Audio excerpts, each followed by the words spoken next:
سیدنا و مولانا محمد و بارک وسلم علیہ. سارے مل کے پڑھ لیے صلاۃ و سلام علیکہ یا رسول اللہ وعلی آلک و اصحابک یا حبیب اللہ. الصلاۃ والسلام علیکہ یا سیدی یا رسول اللہ وعلی آلک و اصحابک یا حبیب اللہ. نہایت عزت و احترام کے لائق حضرات علماء کرام، مشائخ اعظام، قائدین اہل سنت، مشاکان مصطفیٰ صلی اللہ علیہ وآلہ وسلم، بالخصوص زینت محفل محترم المقام جناب سید بدیع الدین سہروردی مدد العالی، محترم المقام جناب حاجی مولانا امداد اللہ نعیمی مدد العالی، اور میرے نہایت محترم اور محسن حضرت علامہ سید محمد مختار شاہ صاحب گیلانی مدد العالی. میں محترم المقام پیر طریقت رہبر شریعت خطیب اہل سنت حضرت علامہ مولانا طالب حسین شاہ صاحب اللہ علیہ کی سالانہ عرس پاک کی محفل پاک میں شریک ہو کر بڑی قلبی فرحت محسوس کر رہا ہوں، اور اجلاء علماء کرام اور اہل سنت و جماعت کی بڑی بڑی شخصیات کی موجودگی کے اندر میں صرف چند لمحات کے لیے آپ کے سامنے حاضر ہوا ہوں، کیونکہ اس خانوادہ سے بڑا قدیمی تعلق ہے. میں 1983 میں جامعہ نعیمیہ لاہور میں داخل ہوا، لیکن اس سے پہلے آسمان خطابت کے درخشندہ ستارے جناب علامہ مولانا پیر طالب حسین شاہ صاحب رحمۃ اللہ علیہ، ان کی خطابت کا چرچا تھا اور وہ ہمارے علاقے میں تشریف لے جایا کرتے تھے. اس کے علاوہ حضرت علامہ علائی بخش ضیائی قادری رحمۃ اللہ علیہ، میں نے بہت ابتدا کے اندر انہی علماء کرام کے اور خطباء اعظام کے نام سنے، اور میری خوش نصیبی کہ جب میں جامعہ نعیمیہ لاہور میں داخل ہوا تو مجھے حضرت علامہ مولانا پیر محمد مختار شاہ صاحب گیلانی نعیمی مدد العالی، جن کی محبتیں آج مجھے یہاں پہ کھینچ کے لائی ہیں، مجھے مسلسل 4 سال تک ان کے ساتھ ہم مکتب رہنے کا شرف حاصل رہا. اور حقیقت جانیے، جامعہ نعیمیہ کے 7 سالہ دور کے اندر میرے بہت سارے کلاس فیلوز اہل سنت و جماعت کے درخشندہ ستارے بن کے جمکے اور ساری دنیا کے اندر پھیلے، لیکن عالمی مبلغ اسلام حضرت علامہ محمد مختار شاہ صاحب کو میں نے اپنے تمام اور جبی احباب میں ایسا مخلص پایا کہ یہ امریکہ پہنچ کے بھی ہمیں نہیں بھولے، اور یہ ان کی قدر دانی ہے کہ آج میں ان کے گھر حاضر ہوا ہوں. ان کے والد گرامی کی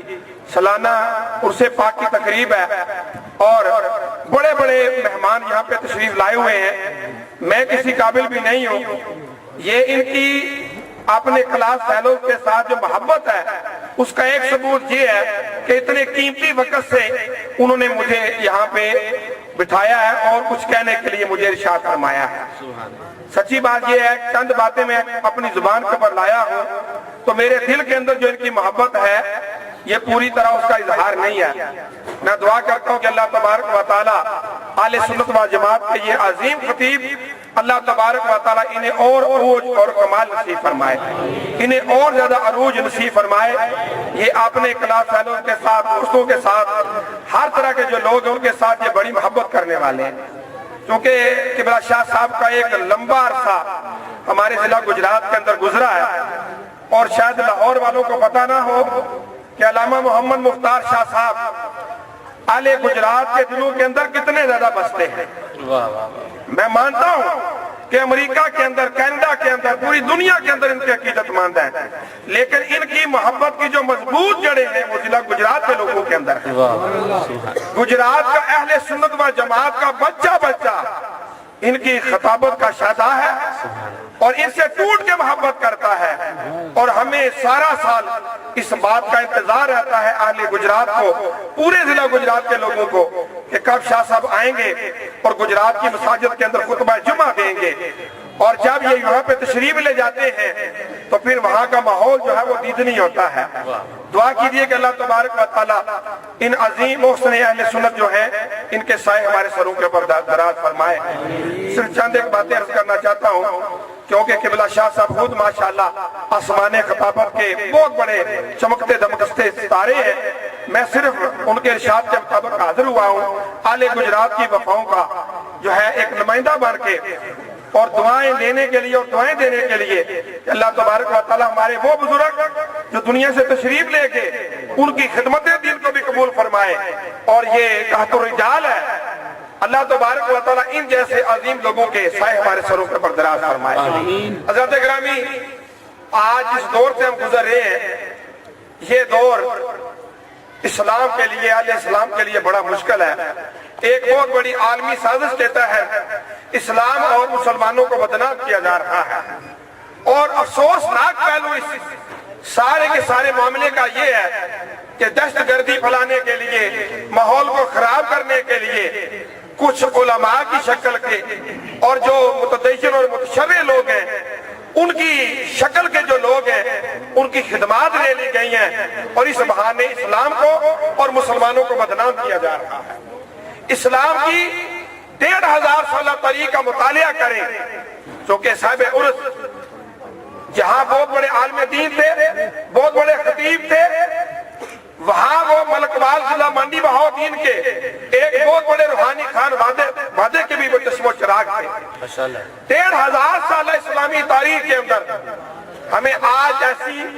جو بدنامی دیکھنے کے اندر ایک سازش کے تحت مل رہی ہے، ہمیں کسی جگہ کے اوپر بھی دہشت گردی کا ایک ذرا سا دھبا بھی نظر نہیں آتا. 1500 سالہ اسلامی تاریخ کہ اسلام روئے عالم کے اندر پھیلا،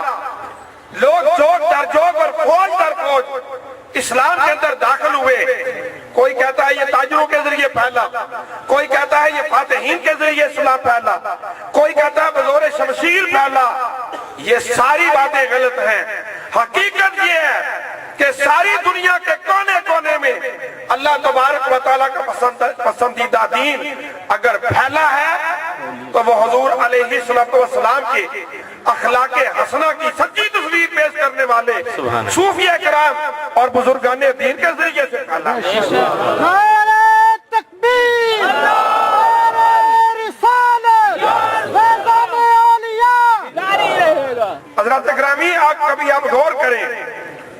تو اس دنیا کی نصف سے زائد مسلمان آبادی صرف اس خطہ پاک و ہند کے اندر بستی ہے. اور اس پاک و ہند کے اندر لاکھوں لوگوں کو مسلمان کرنے والے کو فاتحین نہیں تھے. جب ہم ساتھ اور سلاطین کے اور بادشاہوں کے خاندانوں کے حالات پڑھتے ہیں، ان کی زندگیاں للے تللو میں گزری ہیں، عیش و نشاط میں گزری ہیں، ان کی زندگیاں کوئی خدمت اسلام کے اندر نہیں گزری.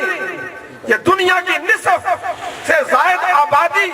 کے لوگ کفر کو چھوڑ کے اسلام کے اندر آئے تو اس کا سارا جو اشاعت اسلام کا سہرا ہے یہ اہل سنت و جماعت کے اسلاف جن کو ہم صوفیہ کرام کہتے ہیں، بزرگان دین کہتے ہیں، ان کے سر کے اوپر ہے. حضرات گرامی، میرے آقا علیہ السلام مسجد نبوی کے اندر جب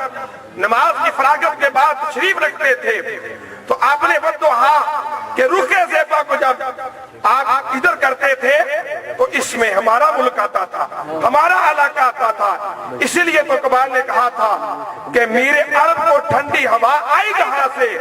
میرا ملک وہی ہے، میرا وطن وہی ہے. حضرت گرامی، میں عرض یہ کرنا چاہتا ہوں، آج پھر سے ضرورت ہے کہ صوفیہ کرام کا کردار اجاگر کیا جائے، اس کردار کو دہرایا جائے، اولیاء